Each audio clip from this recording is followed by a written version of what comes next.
எங்களுக்கு அரசாங்கத்தினுடைய நிதி மிக உதவியாக காணப்படுகின்றது. அந்த வகையில் மிக பற்றை காடுகளாக திறந்தவெளி புத்தவெளி பகுதி இருந்த பகுதிகள் முதல் கட்டமாக அதனுடைய சுத்திகரிப்பு வேலைகள் அனைத்தும் முடிவுற்ற நிலையிலே 2ஆம் கட்டம் ஆரம்பிக்கப்பட உள்ளது. 2ஆம் கட்டத்திலே ஒரு பெரிய மகளிக்கும் நாங்கள் சுத்திகரிக்கப்பட்ட இடத்துக்கும் இடையில ஒரு ஏற்ற இறக்கம் ஒன்று காணப்படுகின்றது. அந்த ஏற்ற இறக்கத்தில் காணப்படுகின்ற அந்த இறக்கத்தில் முதலாவது பணியமைப்பில் காணப்படுகின்ற பகுதியில் உள்கரைகள் யாவும் வளர்க்கப்பட்டு அதில் இருக்கைகள் அமைக்கப்பட்டு நீர் வசதிகள் செய்யப்பட்டு மின்சாரம் பொருத்தப்பட்ட நிலையிலே மக்கள் இழைப்பாகுவதற்கு ஏற்ற ஒரு சூழ்நிலையை கூடியதான ஒரு கோட்டை புனரமைப்பு வேலையிலேயும் கோட்டை அழகுபடுத்தல் வேலையிலேயும் யாழ் மாநகர சபையும் நகர அபிவிருத்தி அதிகார சபையும் இணைந்து அந்த பகுதியை 2ஆம் கட்டமாக அந்த வேலை திட்டத்தை ஆரம்பிக்கப்பட உள்ளது. அதே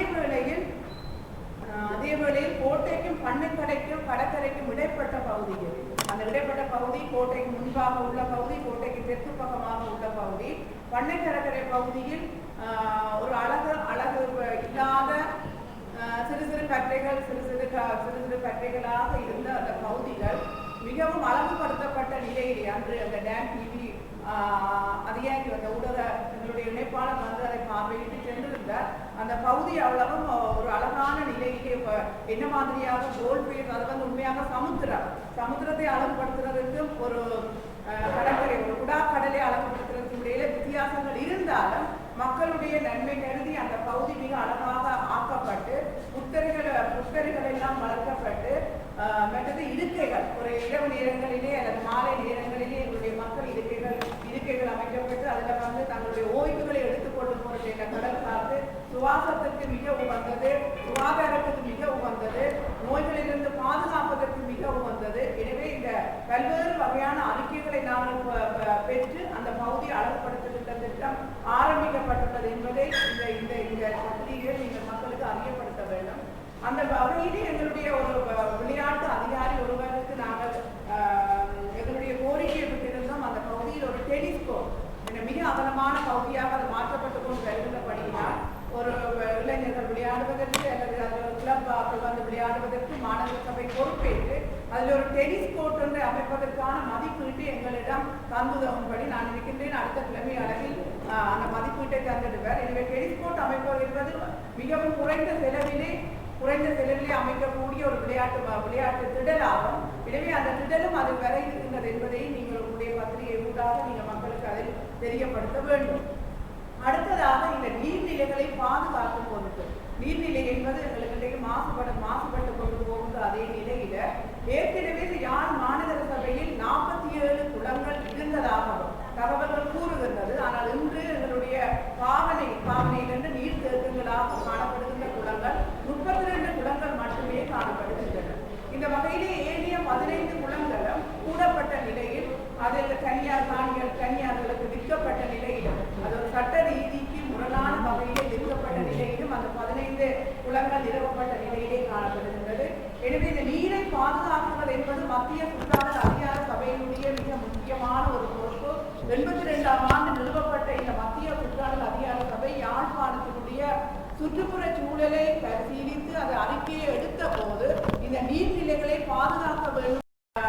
அவர்கள் 4 குளங்களை ஏற்கனவே மூடியிருந்த குளங்களை கிண்டி எடுப்பதற்காக தனியார் காணிகளுக்காக அவர்கள் சட்ட முறையற்ற விதத்தில் கொடுக்கப்பட்டிருந்தாலும் அதற்குரிய சட்ட முறையாக நாங்கள் அதனை உள்வாங்கி அதை சொல்வது நாங்கள் எங்களோட பகுதிக்கு மாநகர சபைக்கு ஆன பகுதியாக சட்ட ரீதியாக 1 மாதம் அளவில் காணும். என்றால் இந்த நகர அபிவிருத்தியினுடைய சட்டங்கள் மிக இறுக்கமான சட்டங்கள், அபிவிருத்திக்காக செய்யப்பட வேண்டிய சட்டங்களை இயற்றி உள்ளது. எனவே சட்ட திட்டங்களுக்கு அமைய நாங்கள் மாநகர சபை காணிகளாக அவற்றை மாற்றி அவற்றை நாங்கள் திரும்பவும் கிண்டி அந்த நீர்நிலைகளை மாற்றுவதற்கு நாங்கள் உத்தேசித்துள்ளோம். அதில் மிக முக்கியமான ஒன்று இந்த பானாங்குளம். அடுத்தது இந்த நகரக்குளம் என்றது என்னென்ன நிலப்பாடுகள் கூறப்படுகின்றது. இந்த ஒரு குளங்களும் சாமி என்ற அடிப்படையில் அழைக்கப்படக்கூடாது, உண்மையாகவே கூடாது.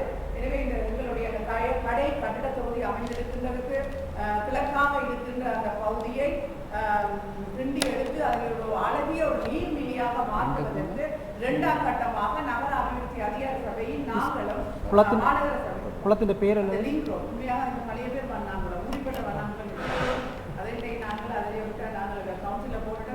அந்த பழைய அந்த சாதி பேர்கள் நிப்பாட்டுறதுக்கு ஒரு வழி அது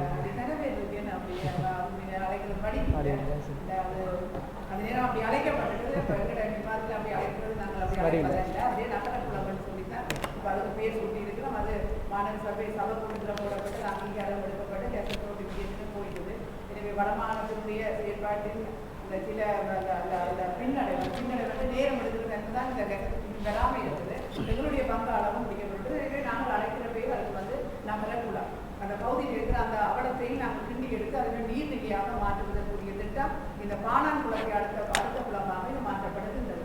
அடுத்ததாக ஏற்கனவே பல குளங்கள் எவ்வாறு தான் நாங்கள் செல்வனிட்டால் எங்களுக்கு அந்த குளங்கள் எங்களுக்கு இருக்கிற இடையே குளங்களில் பெரிய ஒரு உடன்பாடு இருந்தால் அந்த குளங்களை நாங்கள் போய் அண்டி அந்த குளங்களுக்கு போய் இறங்கி நாங்கள் அதனை துப்புரவு செய்வதற்கு எங்களுக்கு சுற்றுவட்ட பாதை முழுக்க தனியாருக்கு விற்கப்பட்டுள்ளது. உண்மையிலே சட்ட ரீதியாக இப்படியானவே ஒரு குளத்தில் இருந்து 3 அடிக்கு 3 அடி மட்டும் நாங்கள் நடந்து செல்வதற்கு அந்த பாதை ரிசர்வ் பண்ணியிருக்கோம். அதை அந்த இந்த ரிசர்வ் பண்ணியிருக்க வேணும். ஆனால் அவ்வாறு இல்லை. இப்போ குளம் முடிவர இடத்துல தாண்டி ஒரு இடத்துல வீடு கட்டப்பட்டிருக்கு. உண்மையாக சட்ட ரீதியற்ற வீடுகள். இப்போ உதாரணமாக நீங்கள் அந்த இந்த குளத்தை நீங்கள் பார்த்தீர்கள் என்று சொன்னால் காளி கோயிலுக்கு பின்னாலே இருக்கிற குளம் கண்ணாதட்டி சந்தையில் கண்ணாதட்டி ரோட்ல இருந்து ஒரு பேர் அந்த குளத்திற்கு